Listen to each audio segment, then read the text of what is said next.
Hi students, good morning everybody. Right, then మరి last previous class మనకు Krebs cycle అనేది complete చేసుకోవడం జరిగింది.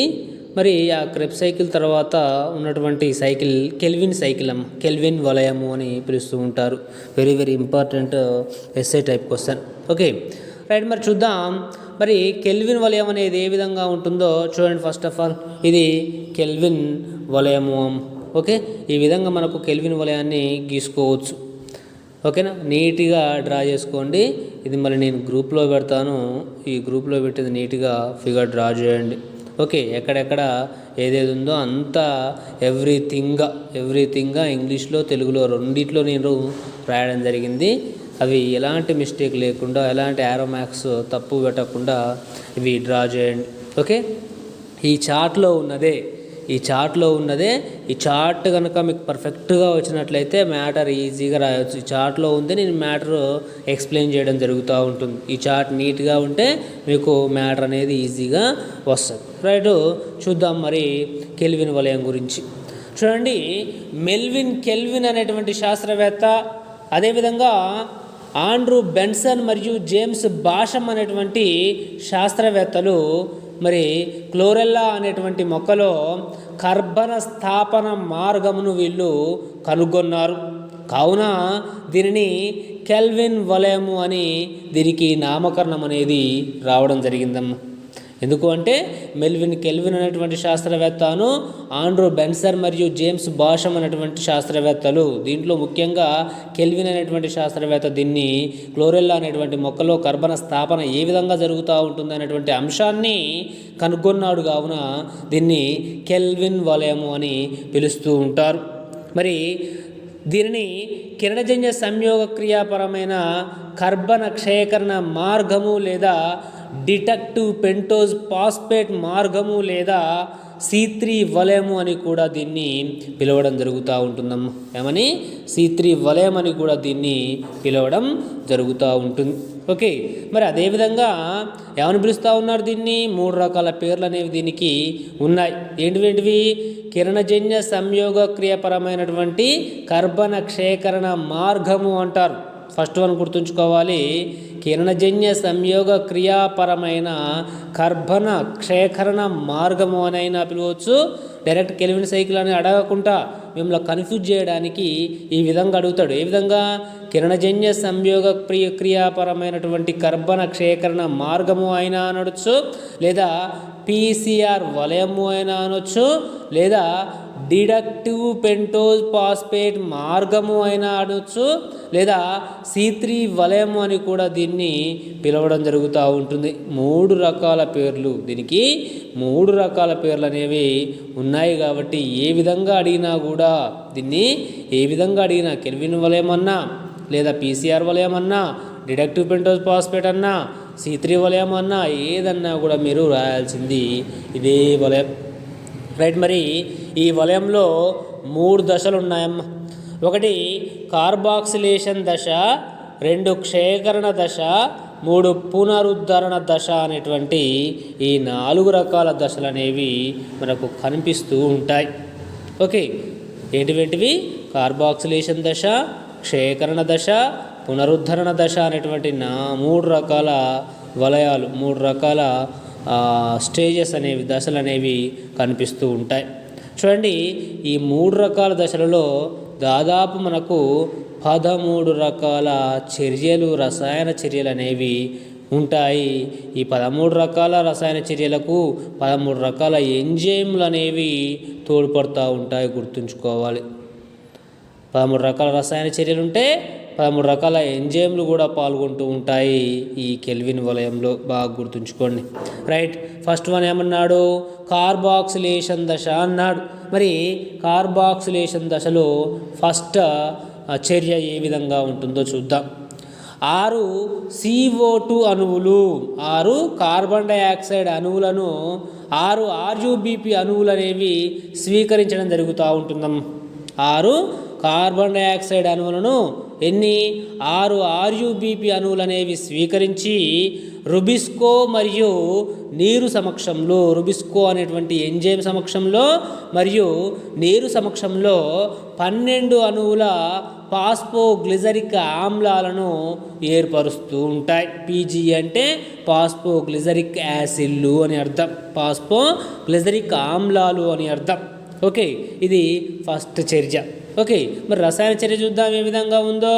దీంట్లో 6 CO2లు 6 CO2 ప్లస్ 6 CO2 ప్లస్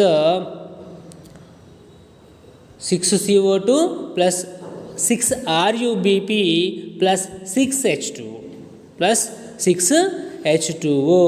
మరి వీటిని మరి ఏం ఏర్పరుస్తూ ఉంటాయి? 12 అణువుల PGA, 12 అణువుల పాస్పోగ్లిజరిక్ యాసిడ్లను ఏర్పరచడం జరుగుతూ ఉంటుంది. 6 అణువుల CO2, ఇక్కడ చూడండి 6 అణువుల CO2, 6 అణువుల CO2 అనేది 6 అణువులు వచ్చినాయి. అదేవిధంగా 6 RUBPలు వచ్చినాయి. స్వీకరించి ఏ ఎంజైమ్ సమక్షంలో? రుబిస్కో అనే ఎంజైమ్ సమక్షంలో మరియు నీరు సమక్షంలో ఏం ఏర్పడుతూ ఉంటుంది? పాస్పోగ్లిజరిక్ యాసిడ్లు. ఎన్ని? 12 పాస్పోగ్లిజరిక్ యాసిడ్లు అనేవి ఏర్పడుతూ ఉంటాయి. Okay, right. ఇది ఫస్ట్ కార్బాక్సిలేషన్ దశ. ఈ కార్బాక్సిలేషన్ దశలో ఫస్ట్ రియాక్షన్ అయిపోయింది. రెండవది ఏంటి? క్షయకరణ దశ. చూడండి, మరి క్షయకరణ దశలో రెండవ రియాక్షన్, ఫస్ట్ రియాక్షన్ ఏమో కార్బాక్సిలేషన్ దశలో కంప్లీట్ అయింది. రెండవ రియాక్షన్ ఏంటి?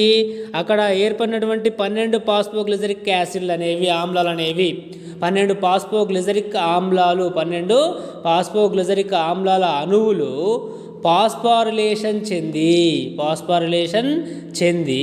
పాస్పోగ్లిజరోకైనేజ్ అనేటువంటి సమక్షంలో, పాస్పోగ్లిజరోకైనేజ్ అనేటువంటి ఎంజైమ్ సమక్షంలో 12 DPGAలు అంటే డైపాస్పోగ్లిజరిక్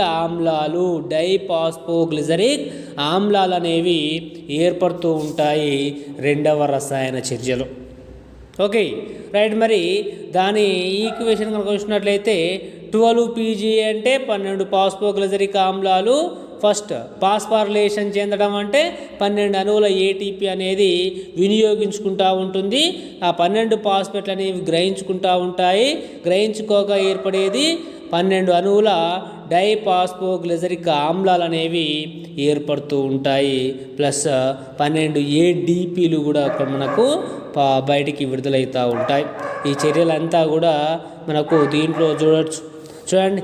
దీంట్లో ఆ ఫస్ట్ రియాక్షన్ ఏముంది? 6 CO2లు అనేవి 6 RUBPలతోటి చర్యనుంది.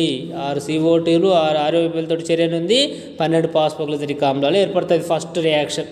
మరి రెండవది ఏంటి? రెండవది కనుక చూసినట్లయితే ఏ విధంగా ఉంది రెండవది? ఈ 12 PGA అణువులు అనేవి 12 ATPలను గ్రహించుకొని 12 డైపాస్పోగ్లిజరిక్ యాసిడ్లను ఉత్పత్తి చేస్తూ ఉంటాయి. ప్లస్ 12 ADPలని వినియోగించుకోవడం జరుగుతూ ఉంటుంది. ఇది చార్ట్లో మీకు చూపించేటువంటి విధానం. మరి మూడవ చర్య 12 డైపాస్పోగ్లిజరిక్ యాసిడ్లు అనేవి గ్లిజరాల్డిహైడ్ 3-ఫాస్ఫేట్ డీహైడ్రోజినేజ్ అనేటువంటి ఎంజైమ్ సమక్షంలో క్షయకరణం చెంది 12 అణువుల గ్లిజరాల్డిహైడ్ 3-ఫాస్ఫేట్లను ఏర్పరుస్తూ ఉంటుంది. 12 అణువుల గ్లిజరాల్డిహైడ్ 3-ఫాస్ఫేట్లని ఏర్పరుస్తూ ఉంటుంది. దాన్ని ఒక ఈక్వేషన్ ప్రకారం రాసుకున్నట్లయితే 12 డైపాస్పోగ్లిజరిక్ ఆమ్లాలు 12 NADPH+H+లతో చర్యనుంది. 12 గ్లిజరాల్డిహైడ్ 3-ఫాస్ఫేట్లోను 12 NADPలు 12 H2లు మరి PO4లు అనేవి బయటికి ఉత్పత్తి గావించబడుతూ ఉంటాయి. ఇది మూడవ రసాయన చర్య.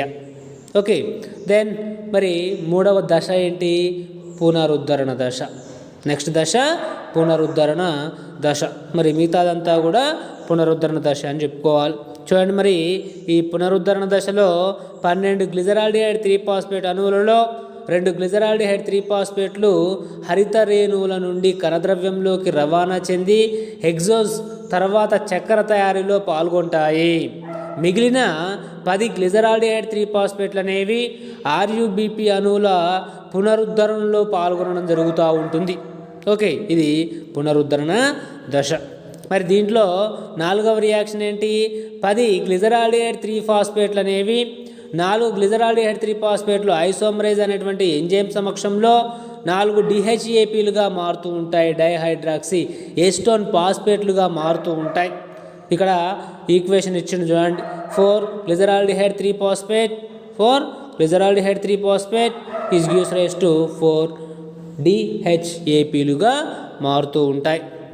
మరి 5వ చర్య 2 గ్లిజరాల్డిహైడ్ 3-ఫాస్ఫేట్ అణువులు అనేవి 2 డైహైడ్రాక్సీ ఎస్టోన్ ఫాస్ఫేట్ అణువులతో సంగ్రహణం చెంది 2 అణువులు ఫ్రక్టోజ్ 1,6 బిస్ఫాస్ఫేట్లు అనేవి లేదా బైఫాస్ఫేట్ అనేవి ఏర్పడుతూ ఉంటుంది.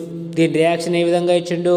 2 glyceraldehyde phosphate plus 2 DHAP is gives rise to 2 fructose 1,6 బిస్ఫాస్ఫేట్లు అనేవి ఏర్పడుతూ ఉంటాయి. ఇది 5వ చర్య. మరి 6వ చర్యలో కనుక చూసినట్లయితే 5వ చర్యలో ఏర్పడినటువంటి 2 ఫ్రక్టోజ్ 1,6 బిస్ఫాస్ఫేట్లు డీపాస్పారిలేషన్ చెంది ఫాస్ఫిటేజ్ అనే ఎంజైమ్ సమక్షంలో 2 ఫ్రక్టోజ్ 6 ఫాస్ఫేట్లుగా మారుతాయి. 2 ఫ్రక్టోజ్ 6 ఫాస్ఫేట్లుగా మారుతాయి. మరి దాన్నే ఈక్వేషన్ ఏ విధంగా ఇచ్చిండు?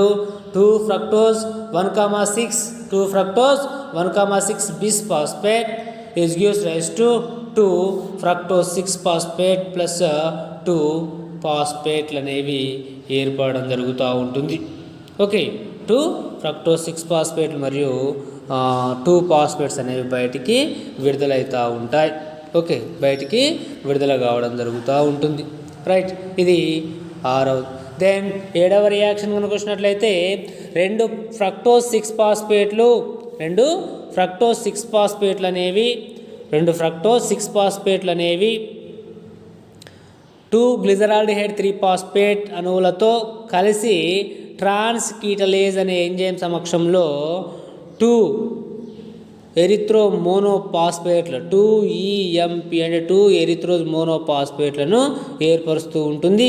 అదేవిధంగా వాటితో పాటు 2 గ్జైలులోజ్ మోనోఫాస్ఫేట్లను కూడా ఏర్పరుస్తాయి. అంటే ఇక్కడ 2 ఉత్పన్నాలు ఏర్పడ్డాయి. ఒకటి 2 ఎరిత్రోజ్ మోనోఫాస్ఫేట్, ఇంకొకటి 2 గ్జైలులోజ్ మోనోఫాస్ఫేట్లు అనేవి ఇక్కడ ఏర్పడ్డాయి.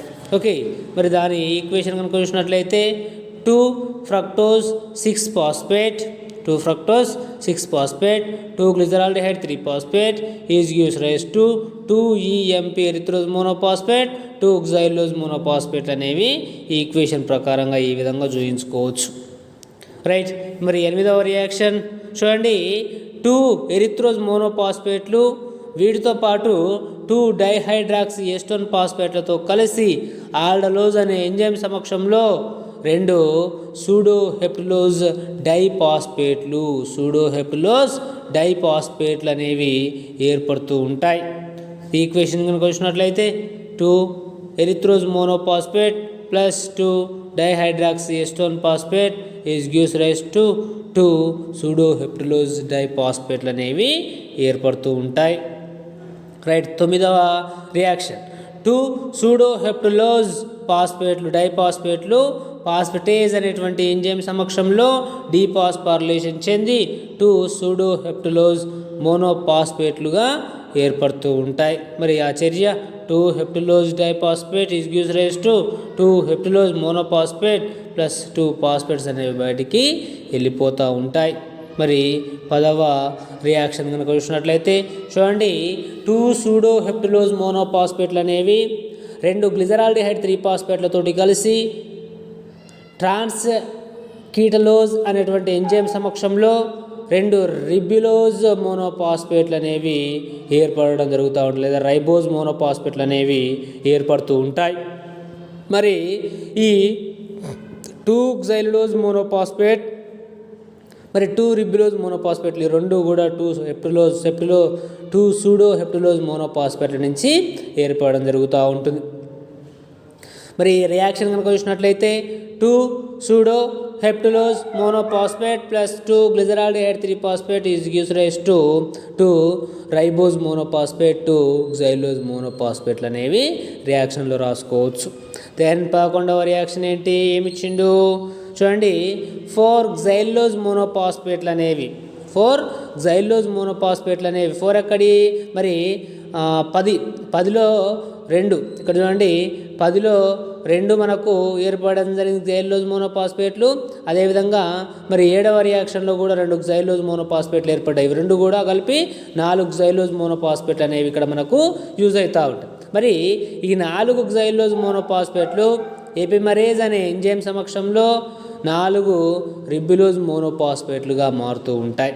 Okay, equation 4 xylose monophosphate is gives rise to 4 ribulose monophosphate. మరి 12వ చర్య, మరి ఏర్పడినటువంటి 2 రైబోజ్ మోనోపాస్పేట్లు 10వ చర్యలు ఏమంటాయి, 2 రైబోజ్ మోనోపాస్పేట్ ఏర్పడింది కదా. ఈ 2 రైబోజ్ మోనోపాస్పేట్లు ఐసోమరేజ్ సమక్షంలో 2 రిబులోజ్ మోనోపాస్పేట్లుగా మారుతూ ఉంటాయి. ఆర్యు అక్కడ రైబోజ్ అనేది రిబ్యులోజ్గా మారడం జరుగుతూ ఉంటుంది. 2RMP 2RUMPగా మారుతూ ఉంటాయి. దెన్ చివరి ఈక్వేషన్, చివరి రసాయన చర్చ 13వది. మరి 6 రకాల RUMPలు అంటే 11వ ఈక్వేషన్లో ఏర్పడినటువంటి 4 రిబ్యులోజ్ మోనోపాస్పేట్లు, మరి 12వ చర్యలో ఏర్పడ్డ 2 రిబ్యులోజ్ మోనోపాస్పేట్లు మొత్తం కలిపి 6 రిబ్యులోజ్ మోనోపాస్పేట్లు అనేవి పాస్పారిలేషన్ చెంది కైనేజ్ సమక్షంలో 6 రిబ్యులోజ్ బైపాస్పేట్లను ఏర్పరుస్తూ ఉంటాయి. 6 రిబ్యులోజ్ బైపాస్పేట్లను ఏర్పరుస్తూ ఉంటాయి. Equation same as it is. 6 RUMP ribulose monophosphate plus 6 ATP gives rise to 6 RUBP ribulose biphosphate plus 6 ADPలు అనేవి ఉత్పత్తి అవుతూ ఉంటాయి. మరి దీన్ని పూర్తి సమీకరణం కనుక చూసినట్లయితే 6 CO2లు 6 RUBPలు అంటే రిబ్యులోజ్ బైపాస్పేట్లు, 18 ATPలు, 12 NADPHలు అనేవి ప్లస్ H+ అనేవి 6 నీటి మాలిక్యూల్ నీటి అణువులు అనేవి ఇవన్నీ కూడా కలిసిపోయి మనకు ఏమి ఏర్పడడం జరుగుతూ ఉంటుంది, CHO ప్లస్ CHO అంటే మనకు కార్బన్ హైడ్రోజన్ ఆక్సిజన్లతో పాటు 6 రిబ్యులోజ్ బైపాస్పేట్లు, 12 ADPల శక్తి, 12 NADPల శక్తి అనేది ఉత్పత్తి అవుతూ ఉంటుంది. కావున కెల్విన్ వలయంలోనికి ప్రవేశించినటువంటి ప్రతి CO2 6 రకాల CO2లు అనేవి మనకు ప్రవేశించాయి. మరి ప్రతి CO2 అణువు స్థాపనకు 3 ATPలు 2 NADPHలు అనేవి 6 × 3 18 టోటల్గా 18 ATPలు. మరి అదేవిధంగా 6 × 2 NADPHలు అంటే 12 NADPHలు అనేవి మనకు యూజ్ అవుతూ ఉంటాయి. ఈ విధంగా మనకు ఎనర్జీ అనేది ఉత్పత్తి గావించబడుతూ ఉంటుంది. మరి ఈ 13 రకాల రసాయన చర్యల్లో మరి పాల్గొనేటువంటి ఎంజైములు కింద నేను ఈ 13 ఎంజైమ్స్ ఇచ్చాం. ఒకటి RuBisCO enzyme, phosphoglycerokinase enzyme, CP dehydrogenase enzyme, triose phosphate isomerase enzyme, aldolase fructose 1,6 biphosphate, transacetylase, aldolase, sedoheptulose 1,7 బైఫాస్ఫేట్లు. ఈ విధంగా 13 రకాల ఎంజైమ్లు అనేవి దీంట్లో పాల్గొంటూ ఉంటాయి. రైట్, ఇది నీట్గా ఎట్లుందో అట్లా రాయండి. Same as it is figure draw చేయండి. Very very very important. చూడండి 13 రకాల చర్యలు ఇక్కడ మనకు ఒకటి ఎక్కడ ఉంది చూడండి, ఒకటి ఇగో ఇక్కడ 1, ఇది 2, ఓకే. మరి దాని పక్కనే ఇది 3, మరి కింద 4, 5, 6, 7, 8, 9, 10, 11, 12, 13 రియాక్షన్లు అనేవి మనకు ఈజీగా క్షుణ్ణంగా మనం చెప్పుకోవడం జరిగింది. ఓకే, ఇది కెల్విన్ వలయము, Calvin cycle. Very very important SA type question అమ్మ. Right, thank you. రాసి నాకు పర్సనల్గా వాట్సాప్ చేయండి.